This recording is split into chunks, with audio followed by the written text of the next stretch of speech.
இன்னும் தேசிய கல்விக் கொள்கை 1+1 = 2 கணக்கு பாடம் சொல்லுதுன்னா நீங்கள் 1+1 = 2 நீங்கள் சொல்லக்கூடாதுன்னு சொல்ல அதான் நான் சொல்கிறேன். கண்மூடித்தனமாக நாங்கள் எதையும் எதிர்க்கவில்லை. ஆனால் மொழி சார்ந்து எங்களுடைய கொள்கை சார்ந்து நீ உள்ளே புகுத்தும் பொழுது குலக்கல்வியை கொண்டு வந்தீங்கன்னா முதல் ஆளாக நாங்கள் தான் இருப்போம், அதை எதிர்ப்பதற்கு.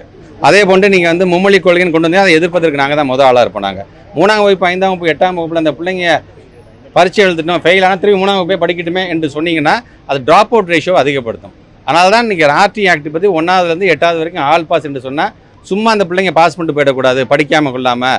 அதிலும் தரம் இருக்க வேண்டும் என்பதற்காகத்தான் இன்றைக்கி சர்வே பண்ணி இன்றைக்கி அந்த குழந்தைங்களுக்கு 3ஆம் வகுப்பில் கற்றுக்க வேண்டியதை கற்றுக்கிட்டு தான் 4ஆவது வகுப்பு போகுதா அப்படிங்கிறத முதற்கொண்டு இன்றைக்கி நம்ம வந்து ஃபுல்லாக நம்ம பார்த்துருக்கோம். நம்ம ஸோ அதெல்லாம் இல்லாமல் அவங்க இஷ்டத்துக்கு இல்லை 3ல் ஃபெயில் ஆனால் ஃபெயில் ஆகிட்டு போட்டோம், 5ல் ஃபெயில் ஆனால் ஃபெயில் ஆகிட்டு போட்டோம், அதுக்கு தான் கல்வியை குலக்கல்வி இருக்குது என்று சொல்லும் பொழுது அதெல்லாம் நம்ம எதிர்க்கிறோம். இதே ஒட்டுமொத்தமாக அறிவு சார்ந்த உலகம் இது முழுமையாக உணர்ந்த காரணத்தினால தான் எஸ்சிபியை பொறுத்தவரைக்கும் நேற்று எல்லா தலைவரும் இன்றைக்கி வந்து பாராட்டுகிறார்கள்.